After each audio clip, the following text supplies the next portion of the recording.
staying on him. Oh!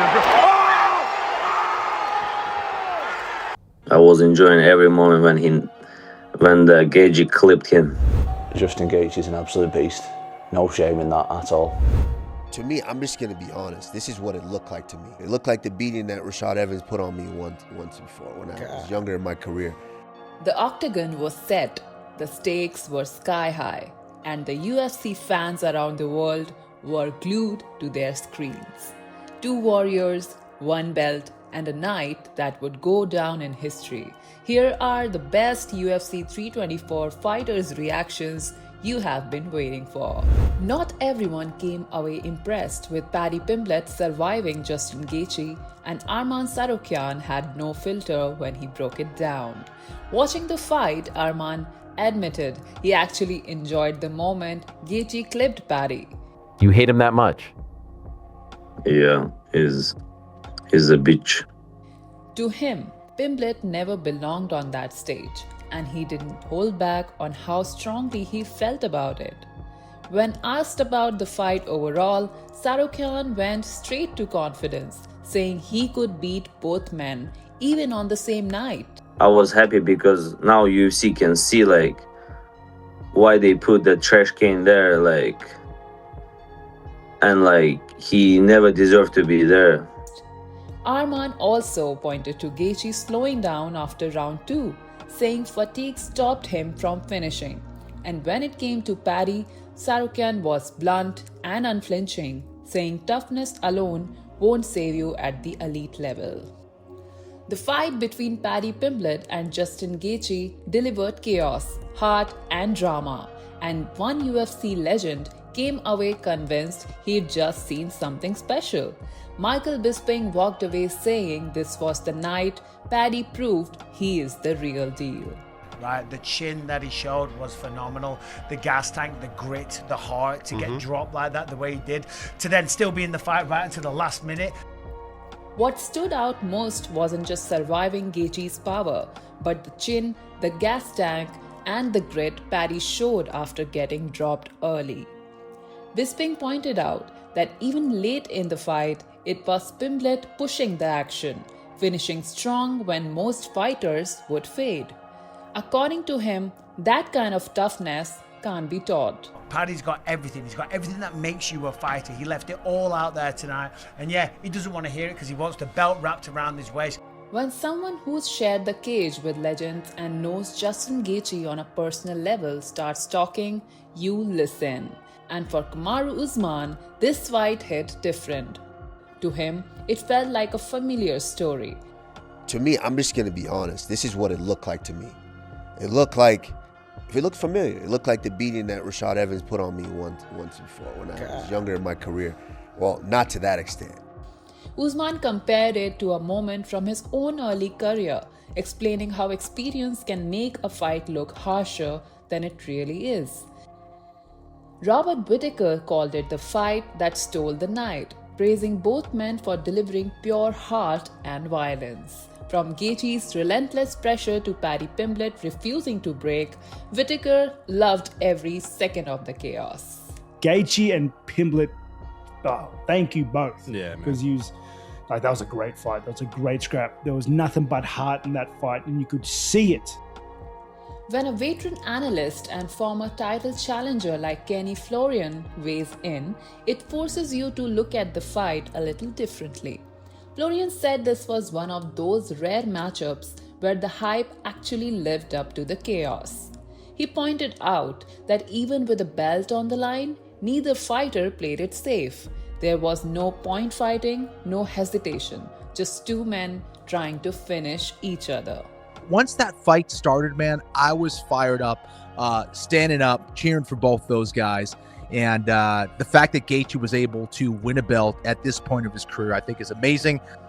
According to Florian, that mindset is what made the fight special. They weren't protecting rankings or legacies. They were chasing violence.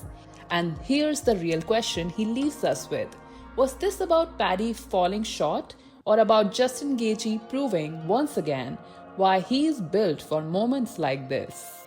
If you ever want a reminder of why the UFC is completely unhinged in the best way possible, this fight was it, and Daniel Cormier was loving every second of the madness.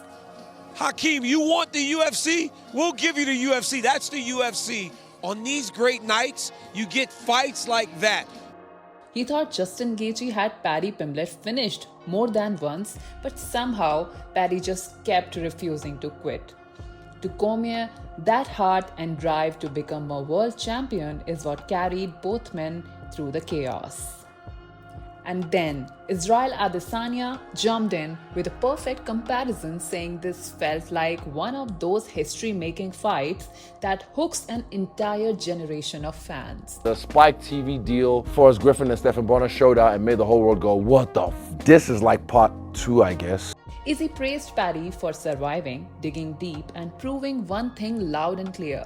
Scousers are apparently very hard to knock out. So now ask yourself, was this just a wild fight or the kind of war people talk about years from now? Yeah, shout out to Paddy. It was the only one in our parlay that didn't hit. But for him to get his interim fight, it reminded me of my one. I was like, man, you have to really put it in there. And he put it in.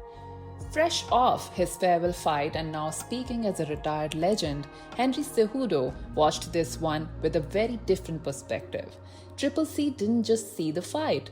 He saw a man risking everything for entertainment, and he made it clear that fans don't always understand what Justin Gaethje puts on the line. Cejudo argued that what Gaethje does in fights like this goes far beyond rankings or belts, saying the damage, the sacrifice, and the consistency deserve far more than an applause. There should be $1 million payday for him on top of what he's doing. Justin's about the only dude that could really complain about fucking fighter pay. But rightfully so, man. He delivered, man. That fight with him and Paddy Pimblett, I mean, like, bro. In his eyes, Justin is one of the rare fighters who truly delivers every single time, markets himself honestly, and stays real through it all. And when it came to the war with Paddy Pimblett, Cejudo summed it up simply. This wasn't just violence, this was value, and it came at a serious cost. This was one of those fights you don't forget. The kind that reminds you exactly why certain names pull you into the arena every single time. Aljamain Sterling said, "This is why fans tune in for Justin Gaethje, because you already know what you're getting the moment the cage door shuts." According to Sterling, Gaethje doesn't just fight, he drags you into a full-blown stand-up war, the kind of chaos most fans can't look away from. He described it like the purest version of a fist fight, no shortcuts, no safety nets, just two men swinging until something breaks. If you want a fist fight at a bar, like, that's the fight you want to watch. Like, this is knock'em sock'em robots. These guys are getting after it, and Gaethje did a lot more of the knocking than getting socked. Josh Thompson looked at Paddy Pimblett versus Justin Gaethje and saw two fighters in completely different places mentally. For Pimblett, this wasn't routine. This was a new territory, a massive step up, and you could feel how much the moment meant to him. I watched a clip of Eddie Alvarez, and he was talking about that Paddy Pimblett he just seemed excited to be there. This coming from Eddie Alvarez. That he just wasn't focused on what was in front of him. Demetrius Johnson looked at the matchup and saw a clear opportunity that never fully materialized. Drawing comparison to how elite grapplers have handled Justin Gaethje before, Mighty Mouse expected Paddy Pimblett to lean heavily into his strongest weapon. In between rounds, Paddy Pimblett's corner said the right thing, and the same thing I would have told him is you have to take the shot. You have to commit to the single leg. You have to commit to trying to get this fight to the ground. And as the night rolled on at UFC 324, even fighters who had just won their own battles couldn't stop talking about that war. Fresh off his own victory, Sean O'Malley admitted that by the end of this first round, the pace alone had him stunned.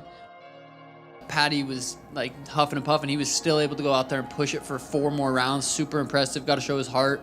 They both hurt each other. I'm excited to go back and actually sit down and watch it. And then came a reaction that carried quite a bit of irony from a heavyweight champion who knows all too well how one moment can change everything.